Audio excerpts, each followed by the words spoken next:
ग्रान कतुनको अस्सलामु अलैकुम वरहमतुल्लाहि वबरकातुहू। नूर इस्लाम प्रोग्राम सरा मुफ्ती अब्दुल गफ़ार क़ादरी सासो खिदमत के हाजिर दे। कदरदानो द शाबानुल मुअज़्ज़म दुइम जुमा मुबारक मियाश अल्लाह जल्ल शानु मुंगो तासो बांदे पखुल फजल करम सरा दा मुबारक मियाश रावस्ता द दे मुबारक मियाश से स अहमियत ते दे के मुंगला से इबादत कौल पकाती द रातलून के रमज़ान मुबारक तैयारे और अहतमाम मुंगला संग कौल पकार दी नन पदे मौजू बांदे बसासो खिदमत के प्रोग्राम पेश को चे शाबानुल मुअज़्ज़म के मुंगला कसरत सरा इबादत कौल पकार दी कदादानों पदे मौजू बांदे बसासो खिदमत के प्रोग्राम पेश हो दा स्तासो प्रोग्राम दे स्तासो प्रोग्राम पर स्तासो रातक बांधे खस्ता की तासो मुंग सरा पर लाइव कॉल बांधे रब्ता कौर शे पर 0912584 बांधे व्हाट्सअप पर ला रहा हम तासो मुंग खपल पुख्तने खपल सवालात राले गले से द व्हाट्सअप मेरा बा तासो पर स्क्रीन बांधे खारशी कदरदानो प्रोग्राम के मुंग सरा द नाज शरीफ खस्ता बरखा हम हुई और नन द नाज शरीफ द पारा मुंग त प्रोग्राम त तशरीफ रोड़े दे मोहम्मद रेहाब करीमी साहब रेहाब से तो पखिर आले वयू कदरदानो नाज शरीफ बहु मवरू वर्सरा वर्सा तासो लाइव कॉल बहु आखलू पखुल मौजू बांधे बखबरे हमको कदरदानो अल्लाह जल्ल शानु हूँ 2 म्याश्ते काल आगा मुंगो तासला राकड़े दे पदे की द मुख्तलिफ म्याश तो मुख्तलिफ अहमियत थे और शाबानुल मुअज़्ज़म पकम म्याश की मुंगो तासो उस रवानियों कदरदानो दे अहमियत पदे बांधे ढेर ज़्यादा थे छिदे नरुस रमज़ान मुबारक बाबरकत म्याश रवाना दा आकई करीम अलैहिस्सलाम मुबारक तरीक़ाकार बहम दाओ चे आकई करीम अलैहिस्सलाम मुबारक पदे मुबारक शाबानुल मुअज़्ज़म म्याश की बहम कसरत सरा इबादत कौलो आगा हदीस पाक चिकम नन दगे मौजूद पारा मुंगा टाकर सहीहुल बुखारी हदीस पाक ते उम्मुल मोमिनीन सैयदा आयशा सिद्दीक़ा रदी अल्लाह ताला अन्हा मुबारक फरमाई चे आकई करीम अलैहिस्सलाम मुबारक बाद रमज़ान मुबारक न रुस्तो टूर न ज़्याद इबादत बाद शाबानुल मुअज़्ज़म के कौलो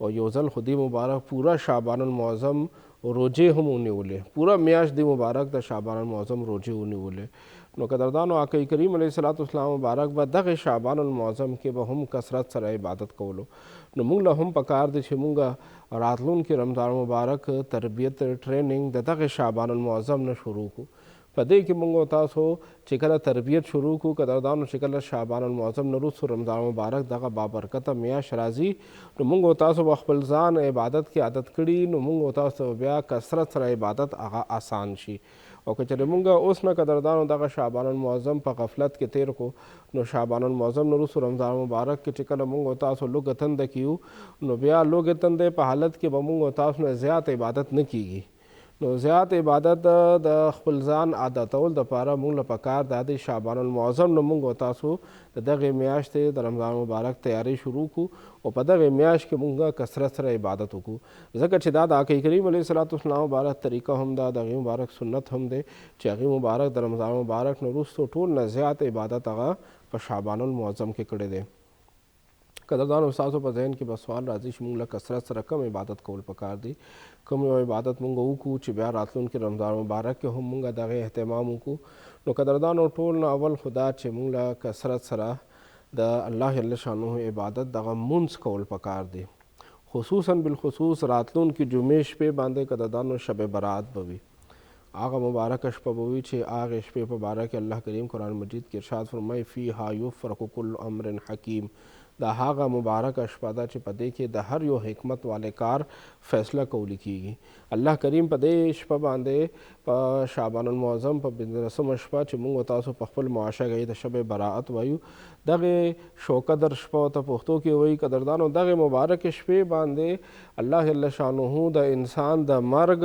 या द इंसान द पैदा के दो कम इंसान पदे काल के ब पैदा कीगी या कम इंसान ब वफ़ात कीगी पदग अशपा बांधे फ़ैसला कीगी और मुख्तलिफ़ रिवायत और पजमन के उलमाए किराम लिखरी दिशी पदग इशफा बांधे द इंसान द तेर काल आगा नामा अमाल अगर रजिस्टर हिसाब किताब अगयो बंद करिशी और नवे बिल्कुल करिशी नज़क आकई करीम अलैहिस्सलाम मुबारक पर दगे मुबारक अशपा बांधे बहुम कसरत सर इबादत मनकूल दे अहादीस मुबारकों के नुंगला टोल म्याश की कसरत सर इबादत कौल पकार दी खुसूसन ब्या रातलून के शब बरात बांधे हम कसरत सर इबादत कौल पकार दी कददानो उस शब बरात तकरीबन सशप गूर रजिश्ता रज लाडी रे पाती दी हो उस न हम मुंगला पकार दी मुंगा कसरत सर इबादत को कम यो इबादत कौल पकार दी नजमा हा गमैन दे खुंदे हा गरूना खुंद चे अगी सर टाइम शता नो कददानो शिकल सहार मुंदूशी सहार मुन रूस शिकल नूर रोखी दग वक्त की मुंगा तासला یو اضافي عبادت کول پکار دی چې هغې ته د اشراق مونځ ویل شي. اشراق مونځ قدردانو د هغې ټایم شروع کېږي چې کله نور راوخیږي او نور چې دی راختلو نه وروستو کم از کم 15 منټ 20 منټ تیر شي نو بیا دغه عبادت کول پکار دی. احادیث مبارکو کې د هغې ډېر فضیلت راغلی دی. آقا کریم علیه الصلاۃ والسلام مبارک کړی دی، نبي علیه الصلاۃ والسلام مبارک امت ته تعلیم ورکړی دی. اشراق دغه مونځ چې دی کوم وروڼو خویندو سره ټایم وي هغې سره موقع وي قدردانو نو دغه اشراق دغه مونځ خپل عادت جوړ کړي چې کله نور راوخیږي مختلف علاقو مختلف ملکونو په اعتبار سره ټایمونه مختلف وي چې کله نور راوخیږي نور راختن وروستو 20 منټ وروستو بیا تاسو مونځ وکړئ. اشراق دغه مونځ کم از کم تاسو 2 رکعاته هم کولی شئ، زیات چې دی 4 هم کولی شئ، 8 هم کولی شئ. نو دغه اشراق دغه مونځ خپل عادت جوړ کړئ. دا ډېره ښه خبره ده. قدردانو چې کله نور راخیږي دغه وخت کې مونځ کول منې دي. چې کله نور راخیږي نور پریوځي نور زوال په وخت کې دغه 3 وختونو کې دغه وخت کې مونځ منې دی. نو چې کله نور راوخته هغې نه وروستو 20 منټ تیر شو نو هغې نه وروستو بیا د اشراق وخت شروع شي او زموږ ډېرې میندې خویندې تپوس کوي چې اشراق دغه مونځ کوم وخته پورې کیږي، د اشراق آخري وخت څه دی. نو هغې په باره کې علماء کرامو لیکلي دي چې اشراق دغه مونځ هغه د ورځ چې ده ورځ هغه په تاسو معلوم کې لکه نن سبا 9 بجې مثال په طور باندې نور راخیږي او نور پریوځي 6 بجې نو ورځ چې ده دا 11 غنټې شوه. سهار نور راختنه واخله چې نور پریوځي دغه ټول ټایم تاسو هغې مقدار معلوم کړي چې ستاسو علاقې ستاسو ملک ستاسو علاقې په حساب باندې ستاسو علاقه کې ورځ څومره غنټې ده نو د هغې ورځ بیا 4 حصہ 1/4 نور راختن وروستو 1/4 ټایمه پورې د اشراق مونځ کیږي. نو تقریبا سهار 9 بجې مثال په طور باندې نور راخیږي نو دا 9:30 بجې پورې په کم لسو پورې تاسو د اشراق دغه مونځ کولی شئ. هغې نه وروستو چې کله بیا دغه ټایم ختم شو د اشراق مونځ ټایم ختم شو هغې نه وروستو یو بل مونځ وخت چې دی هغه نفل انسان کولی شي چې آقا کریم علیه الصلاۃ والسلام مبارک سنت دی. آقا کریم علیه الصلاۃ والسلام په خپله کړي دي امت ته د هغې تعلیم ورکړی دی. هغې ته ویلی شي د چاشت مونځ. د چاشت مونځ قدردانو چې کله اشراق دغه وخت ختم شي نو هغې نه وروستو بیا چاشت دغه وخت شروع شي او د هغې ابتدا چې دی د اشراق وخت نه وروستو دی او انتها چې دی هغه زوال نه مخکې دی. چې کوم وخت کې ورځ چې دی هغه زوال ته رسي او مکروه وخت شروع کېږي هغې نه مخکې پورې دغه چاشت دغه مونځ انسان کولی شي او دغه وخت کې هم قدردانو کوشش دا کول پکار دی چې انسان 4 رکعاته نفل وکړي او زیات نه زیات 8 هم کولی شي، 12 پورې هم انسان دغه چاشت دغه مونځ کولی شي. خو قدردانو دا خبره ذهن کې یاد ساتئ چې دغه مونځ به هغه انسان کوي چې کوم انسان دغه وخت کې فارغ وي. که یو انسان دغه وخت کې نوکرۍ کې دی ډیوټۍ باندې دی نو بیا هغه دپاره دغه ډیوټي کول دا فرض دی او دغه نفل دغه عبادت چې دی دا فرض نه دی دا نفل دی. نو دغه عبادت کول قدردانو چې کوم نفلي دی دا به هله انسان کې چې کله انسان فارغ وي انسان ته ټایم وي انسان له دغه وخت کې څه د ده داسې مجبوري نه وي نو بیا به دی کوي که چېرې ده په ډیوټۍ باندې دی نو ډیوټي پرېښودل او بیا مونځ ته ودرېدل دا فرض پرېښودل او بیا نفل ته ودرېدل دي. نو د فرض اهمیت هم ډېر دی، د فرض ثواب هم ډېر دی.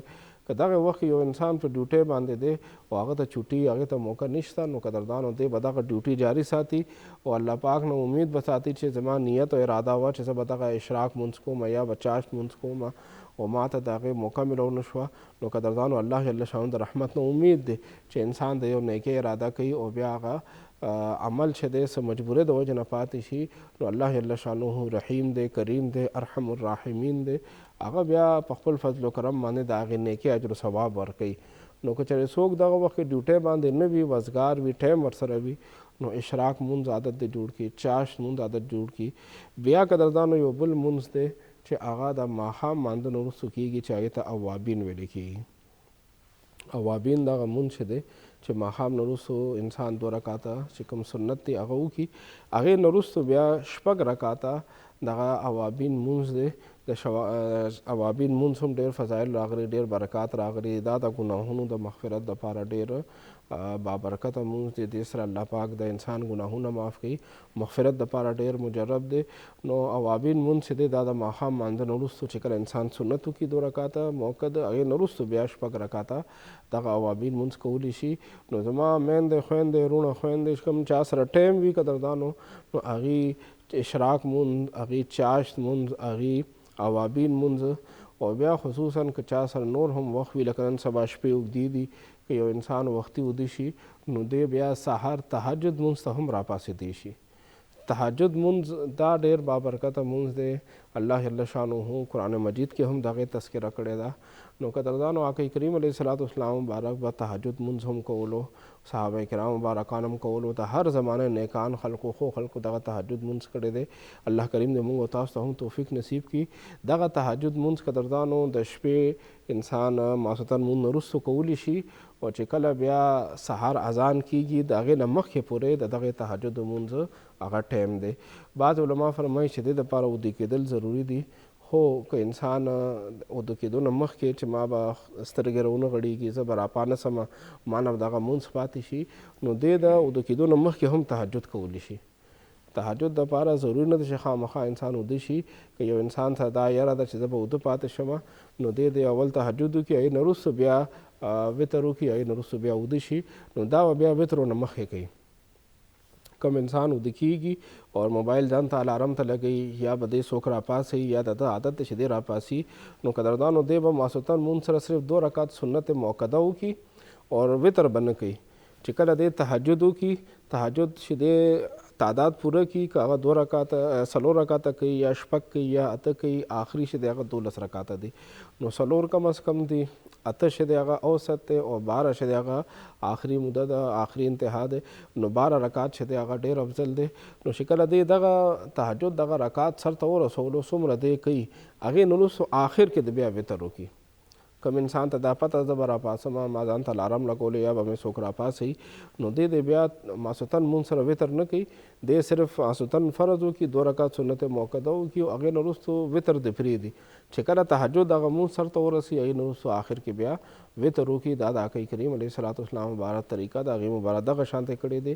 بیا قدردانو چې کله انسان تهجد کوي نو تهجد کې کوم یو صورت کوم یو دته قرآن مجید حصہ یادوي څومره ډېر دی ویلی شي عمره ښه خبره ده. بعضې خلک زر چې دی هغه 4 رکعته یا 8 رکعته یا 12 رکعته تهجد مونځ زر سر ته ورسوي. آقا کریم علیه الصلاۃ والسلام مبارک طریقه دا وه چې دی مبارک په اوږد قیام کولو. نوافلو کې اوږد قیام دا ډېره ښه خبره ده.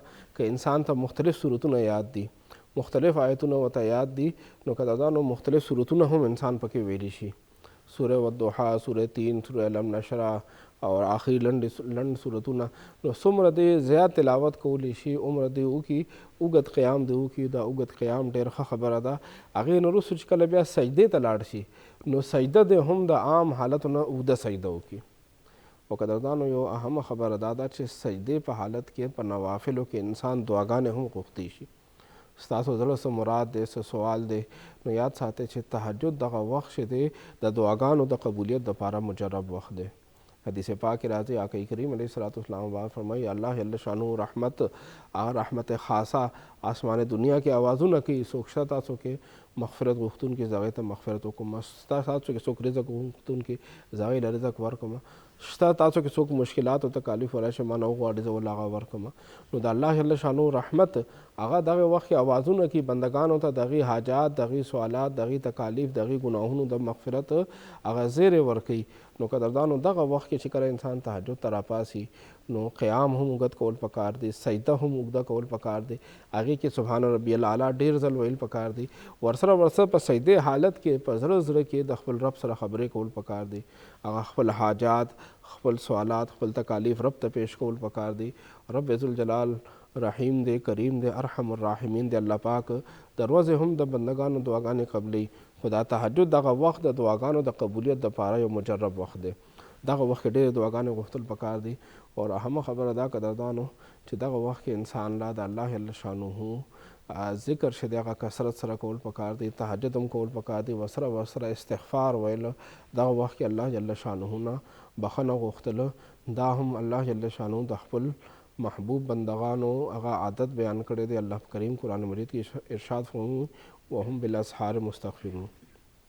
د الله پاک زما دغه خاص بندگان دی څه کوي، دی په سحر وخت کې د شپې آخري حصه کې ما نه بخښنه غواړي. دا د الله جل شان د نیکانو طریقه ده، د محبوبانو طریقه ده چې هغوی تهجد وخت کې د الله پاک نه بخښنې غواړي. نو سجدې په حالت کې رب نه ډېر جړاګانې کوئ، رب نه سوال کوئ. قدردانو یاد ساتئ څوک چې رب ته په سجده کې وجاړي هغه ته به بیا بندګانو مخې ته جړا ضرورت نه راځي، هغه بندګانو په مخ کې بیا نه جاړي. د هغه هر ضرورت، د هغه هر حاجت، د هغه هر سهولت رب ذوالجلال هغه برابر کړي. او قدردانو بیا موږ ته یو غټه مسله دا هم ده چې زموږ ډېر خلکو هغوی سترګو نظر کمزوري وي، د هغوی سر باندې درد راځي، د هغوی دماغي کمزوري وي، حافظه کمزور وي، د هغوی سر درد وي، مایګرین نیم سر درد وي، مختلف بیماری د هغوی د سر درد او یا د سر کې تکلیف وي. نو چې کله انسان اوږده سجده لګوي رب ذوالجلال ته، نو قدردانو د هغه زړه چې دی هغه د سر نه اوچت شي. نارملی خو سر اوچت وي، زړه چې دی هغه ښکته وي، خو چې کله انسان سجدې کې لاړ شي نو سر ښکته شي او زړه پې بره اوچت شي، نو د هغې سره د هغه په سر کې بلډ سرکولیشن هغه هم پوره شي. د هغې بدن کې چې سر چې دی هغه ښکته شي، زړه بره شي، نو د هغه په سر کې باریک رګونو ته هم وینه ورسي او د هغه په ذهن کې، د هغه په دماغ کې هغه کومه کمزوري وي هغه هم ختمه شي. که هغه سر درد وي یا نور داسې تکلیفونه وي، د ذهن بیماری وي، هغې ته بعضې خلکو ته د شک و شبې او د هر خبره کې شک شبې هغه بیماری وي، وسوسې بیماری وي، نو دغه ټول تکلیفات انسان ته چې کله انسان اوږده سجده ولګي د رب په بارګاه کې، نو دغه تکلیفونه هم الله جل شانه دغه انسان ختموي. نو قدردانو دغه اوږده سجده موږ له باطني فیوزات او فواید هم راکوي، ظاهري طور باندې هم موږ ته ډېر فواید راکوي. نو راتلونکي رمضان مبارک تیارۍ دپاره دغه عبادات کثرت سره وکړې، خپل ځان عادت جوړ کړې. قدردانو که ټول نشي کولی نو د چا سره ورځې ټایم وي نو ورځې دغه عباداتو کې اشراق یا د چاش یا د اوابین عادت جوړ کړي. که ورځې هغه سره د ډیوټۍ د وجې نه، د خپل کار روزګار د وجې نه مصروفیت د ټایم ورسره نشته، نو ماسوتن کې دغه ټایم ورکړي، اوابین مونځ دې وکړي یا تهجد عادت دې جوړ کړي. نو 2 مونځونه اضافي ورځې هم شته، 2 مونځونه اضافي په ماښام ماسوتن کې هم شته. کوم یو انسان ته آسان وي نو قدردان د خپل عام عادت نه دغه مونځ عبادت اضافي ځان کې راولئ. دې سره به فایده دا شي چې تاسو به اوس نه دغه کار شروع کړئ، اوس نه دغه عبادت شروع کړئ، راتلونکي رمضان مبارک کې دغه عبادت به تاسو ته آسان شي. تاسو به دغه عادت شوی وي نو تاسو ته به رمضان مبارک کې دغه عبادت کول د نور خلکو په مقابله کې ډېر آسان وي. تاسو به د الله جل شانه بارګاه کې اضافي سوالات، اضافي حاجات د رب ذوالجلال نه به خپل حاصل کړئ. قدردانو راتلونکي جمعې شپه باندې شب برات دی، دې حوالې سره به هم ستاسو خدمت کې خبرې پیش کوو. قدردانو په دغې شپه باندې زموږ ډېر میندې خویندې داسې وي چې ډېر وروڼه داسې وي چې هغه کثرت سره عبادت کوي. ښه خبره ده قدردانو، هغوی کثرت سره عبادت کوي، څوک 100 رکاته نفل کوي، څوک 200 رکاته نفل کوي. دا ډېره ښه خبره ده قدردانو، کول پکار دی. خو یو خبره ذهن کې کېنوئ چې کوم انسان باندې قرض وي، دا د شریعت قانون دی، کوم انسان باندې قرض وي هغه به صدقې، هغوی به خیراتونه نه کوي، اول به خپل قرض خلاصوي. نو کوم انسان باندې چې قضا منځونه پراته دي نو دا هم په ده باندې قرض دی. نو 200 رکاته نفل، 100 رکاته نفل په ځای باندې 4 رکاته، 8 رکاته، 10 رکاته نفل دی وکړي. دې نه وروستو بیا د خپل تیر ژوند هغه قضا منځونه راګرځول شروع کړي. د باندې چې کوم منځونه پاتې شوي دي د هغه قضا نه د راګرځولې په سفر کې یا بیمارۍ کې یا غفلت د وجې نه، نوجوانۍ کې د نه پاتې شوي. نو قدردانو هغه منځونو د حساب ولګي چې ما د کوم وخت نه منځونه صحیح شروع کړي دي، کوم وخت کې ما نه پاتې شوي دي، نو د هغې منځونو قضا راګرځول شروع کړي. نو دا مبارکه شپه ده، په دې کې نوافل هم کول پکار دي، خو نوافل هغې اجر و ثواب کم وي د فرایضو نه. نو دله پکار دی چې خپل ځان د خپله غاړه خلاصول دپاره هغه قضا شوي منځونه راګرځول غم هم وکړي.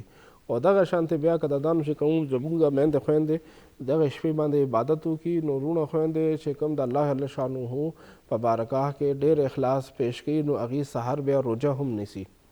نو روژه نیول هم ډېره ښه خبره ده قدردانو، خو یاد ساتئ چې چا باندې تیر عمر هغه روژې پاتې وي، نو هغه وروڼو خویندو ته خواست دا دی چې دغې سهار باندې چې کله جمعې ورځ به راځي انشاءالله راتلونکي جمعه، نو راتلونکي جمعې باندې چې کله دوی روژه نیسي نو دوی د نفلي روژې په ځای باندې تیر عمر کې کوم روژه په دوی باندې پاتې شوې ده، بیمارۍ د وجې نه، سفر د وجې نه یا غفلت د وجې نه دوی نه ده نیولې، د هغې روژې قضا نیت دی وکړي. دغې ورځ باندې چې شب برات تیر شي، سبا له چې کومه روژه نیسي 15 شعبان، هغې شپه هغې ورځ باندې روژه کې قدردانو دی تیر روژې چې کوم په ده باندې فرض شوي د هغې قضا نیت وکړي نو هغې سره به د هغه غاړه به هم خلاصه شي، فرض به هم ادا شي. نو قدردانو مونږ له پکار دا دی چې کوم کار مونږ باندې لازم دی هغه لازم کار نفل چې دی دا په مونږ باندې لازم نه دی، دا مونږ باندې ضروري نه دی، شریعت مونږ باندې نه دی لازم کړی. نو مونږ باندې کوم یو شیز لازم دی اول هغه ادا کړو، اول د هغې غم وکړو چې په هغې باندې مونږ ته زمونږ غاړه خلاصه شي، مونږ ته اجر ثواب ډېر ملاویږي. او دغه شانته قدردانو زموږ خویندو میندو ته یو بل خواست به هم وي، خو هغه خواست به پیش کړو دمې نه وروستو. قدردانو وخت شوی دی وړوکې اونته کې دمې ته ورځو، دمې نه وروستو بیا ملاویږو.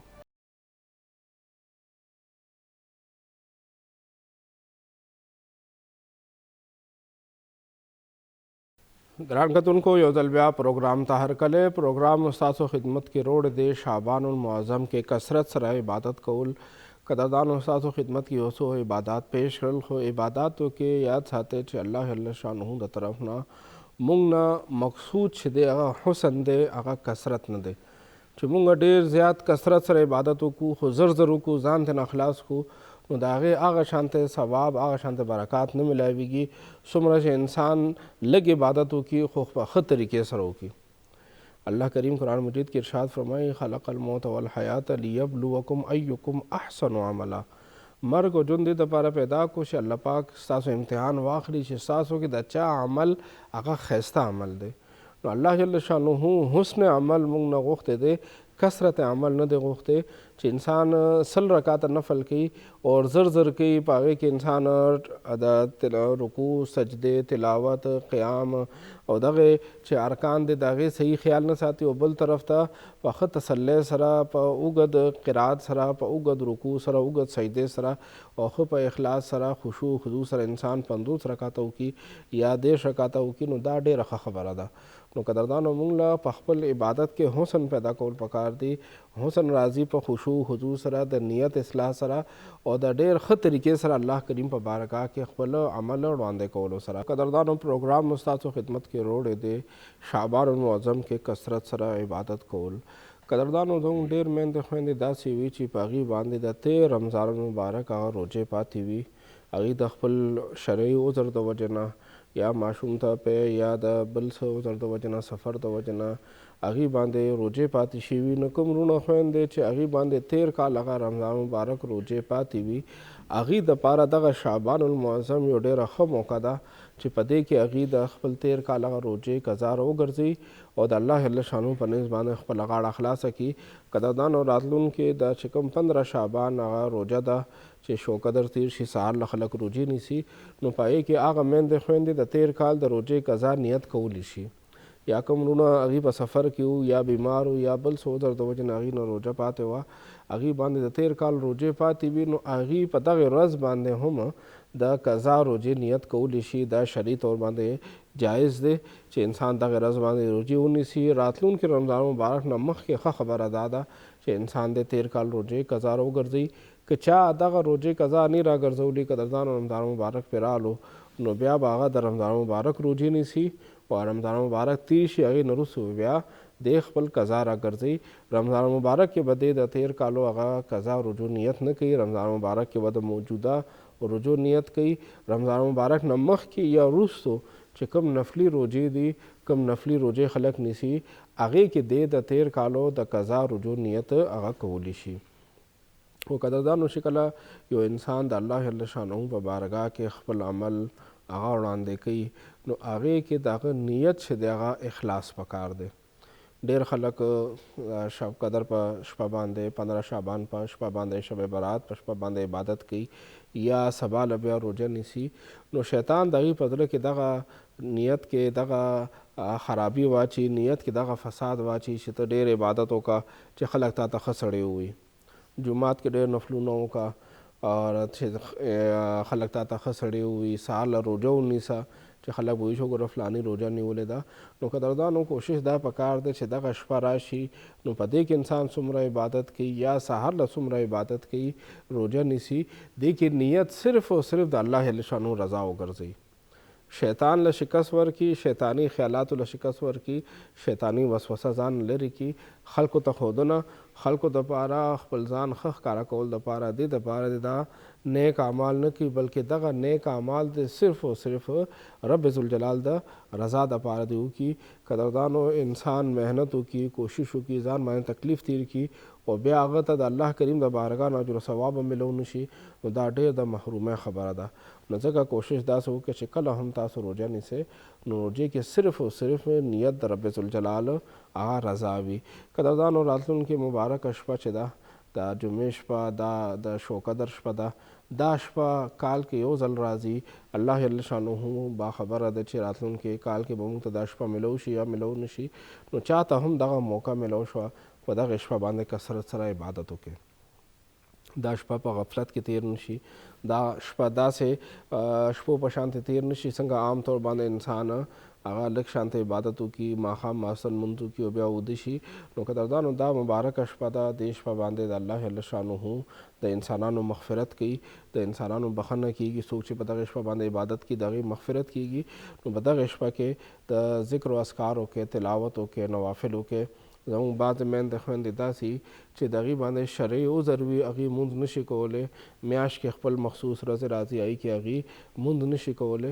نو قدردانو دغه میندې خویندې دې په دغه شپه باندې مونځ نه کوي، نو هغې د خپل ځان د ذکر او اذکار نه وباسي، هغې د ذکر او اذکار وکړي، هغې درود پاک ووایي، کلمه طیبه ووایي، سبحان الله، الحمدلله، لا اله الا الله، الله اکبر. څومره ذکر او اذکار دي، هغې ذکر او اذکار کې د خپل وخت تیر کړي. د الله جل شانه اسماء حسنا دي. نور داسې ډېر اذکار شته چې هغه په دغه حالت کې زنانه کولی شي. نو دغه حالت کې صرف مونځ منع دی، مونځ منع دی، روژه منع ده، خو دې نه علاوه نور ذکر و اذکار انسان کولی شي. دغه میندې خویندې هغې د ذکر و اذکار کې تسبیح باندې ذکر و اذکار کولی شي. نو دغه شپه دې په عبادت کې تیر کړي. هغه عبادت مونځ هم کیدی شي، هغه عبادت چې د ذکر و اذکار هم کیدی شي، او هغه عبادت چې د هغه صدقه او خیرات هم کیدی شي. او قدردانو بیا د شپه باندې یو بل معمول هم دی، هغې طرف ته به هم ځو، خو وخت شوی دی وړکې اونته کې دمې ته ورځو، دمې نه وروسته بیا میلاویږي.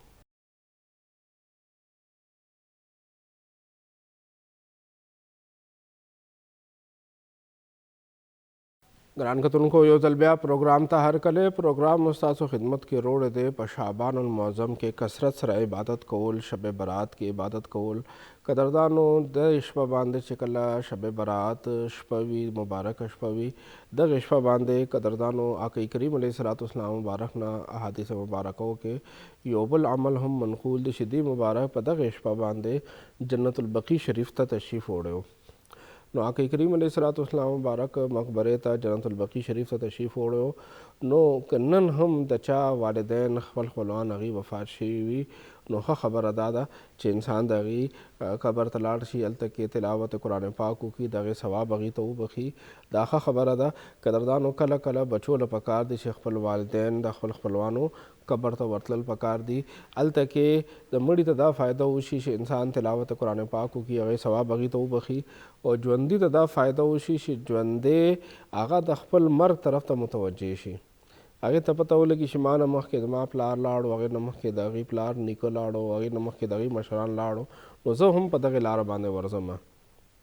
نو مقبرې ته ورتللو یو فایده دا ده چې انسان ته خپل مرګ هم رایاد شي، انسان خپل مرګ تیاری هم وکړي، خپل ځان هم آخرت دپاره تیار کړي، فکر آخرت د هغه په ذهن کې پیدا شي.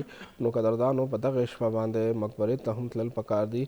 خو یو خاص دا دی چې ځان سره واړه ماشومان ماسوتن کې مه بوځئ. واړه ماشومان دی مقبرې ته د شپې نه ورځي. قدردانو ماشومانو یرې خطره د هغې ویریږي، دا خطره هم شته. او بل قبرستان کې پیریان پاتې کېږي، د هغې نه طرف نه هغې ته تکلیف ونه رسي. نو ځوانان دی ورځي، مشران دی ورځي، خو ماشومان دی هغې نه ورځي. نو دغه شپه باندې مقبرې ته هم تلل پکار دي، خپل مشرانو ته ایصال ثواب کول هم پکار دي. که کور کې انسان څه صدقه او خیرات څه پخ کړي وي، د هغې اجر و ثواب هم خپل مشرانو ته هغه بخل پکار دي. نو قدردانو شعبان المعظم دا مبارک میاشت کې موږ له کثرت سره مختلف عبادات کول پکار دي. دې کې د مختلف عباداتو مجموعه ده، په دې کې روژه هم نیول پکار دي. آقا کریم علیه الصلاۃ والسلام مبارک یو ځل پوره میاشت د رمضان مبارک کې روژې ونیولې. نو کثرت سره روژې هم ونیسو، دې دپاره چې راتلونکي رمضان مبارک ته ما او تا تیار شو. कसरत सरा नवाफिल हम कौल पकार दी, कज़ा मुंजुना हम रागरजोल पकार दी। दे दपार के रातलून के रमज़ान मुबारक के माँ होता तरावीह त तैयार शू। रातलून के रमज़ान मुबारक के चिकम तरावीह की आगे तमुंग होता सो जहनी तौर मान तैयार हूँ, जिस्मानी तौर मान तैयार हूँ। वर्सरा वर्सा तहज्जुद हम कौल पकार दी कि उस नमुंग होता सो तहज्जुद आदत शुरू को रमज़ान मुबारक की शिकर इंसान पेशमनी तरह पासी, इंसान शिकला पेशमनी तरह पासी उदा का तहज्जुद टाइम भी कि उस न इंसान तहज्जुद आदत जोड़ की रमज़ान मुबारक के अगर तबियत तहज्जुद कौल आसान हुई। उदा का शान का दादान माखाम के माखाम मुनरुस चासर टाइम विनो अवाबीन मुंस कौल पकार दी। अवाबीन मुंस डेर खबर अदा सुन्नत न साबित है, आकई करीम अलैहिस्सलाम बाद तरीके न साबित है निशिकर इंसान रो जमात हो की आगे नुरु सुबह माखाम मुंदु की नुबिया रमज़ान मुबारक के अगत अवाबीन कौल आसान हुई।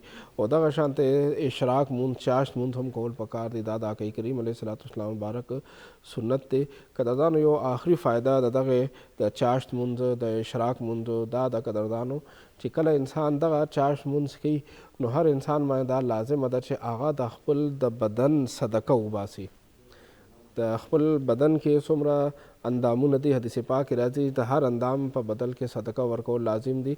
शिकल इंसान द चाश्त मुंज द इशराक द मुंजू की नो दगे बदन मान कम सदका लाजिम शो आगा द अदा करला। और कम इंसान से दगा सदकात न अदा की दगा सदक़े अदायगी न कई कदरदानो अगर तो वह मुश्किलात अगर तो हादसात अगर तो मुश्किलात पेखीगी नो दगा चाश्त और द इशराक दगा मुंद इंसान था द रातलुन के वक्त के द मुश्किलात न तकालीफ न हम निजात वर्के नो दागा चाश्त मुंज या इशराक मुंज या द अवाबीन मुंज या तहज्जुद मुंज चिकम मुंग मन लाजिम न दी दागा यो मुंज खल आदत के रावसल पकार दी आगा इंसान शुरू की चे दागे द बरकत इंसान द मुश्किलात न तकालीफ न आगा इंसान बचवी और इंसान दा रातलुन की जुन खस्तवी और द कबर आखिरत अगर जुन हम खस्तवी कदरदान दगा शाबान मौज़म द तरबियत में आश दा रमज़ान मुबारक के ब्या पाग तरबियत बांधे इंसान अमल कई याद साथे कम के नमुंग दगा तरबियत हासिल न कम के नमुंग दगा खपल ज़ान द रमज़ान मुबारक त तैयार न करो नो ब्या रमज़ान मुबारक के अल तक ब्या इबादत को इंसान त ग्रान भी और कम के इंसान ज़ान तैयार को नो ब्या रमज़ान मुबारक के इबादत को लगता आसान भी कदरदान देश रदूँ प्रोग्राम सर तरह से मुंग असास पर खिदमत के दर शाबान मुआज़म के कसरत सर इबादत बांधे प्रोग्राम पेश को उम्मीद लरम अजमा मैन दो खैंदो रून खैंदो बदे डेर खबर इस दकड़ी भी कोशिश हो के छे दे कि यो इबादत खपलजान के उस न राह वाले रमज़ान मुबारक नमक के दागा इबादत शुरू के छे जमा दे प्रोग्राम अगर मकसद जऊँ द मशरक टीम दागे प्रोग्राम अगर मकसद हम सर तो रसी मुंग तब हम अजर सवाब मिलावी की तास तो हम अजर सवाब मिलावी की प्रोग्राम सर तरसी रातुन के प्रोग्राम पर तास में इजाज़त वालैकुम अस्सलाम वालेकुम व रहमतुल्लाहि व बरकातुहू।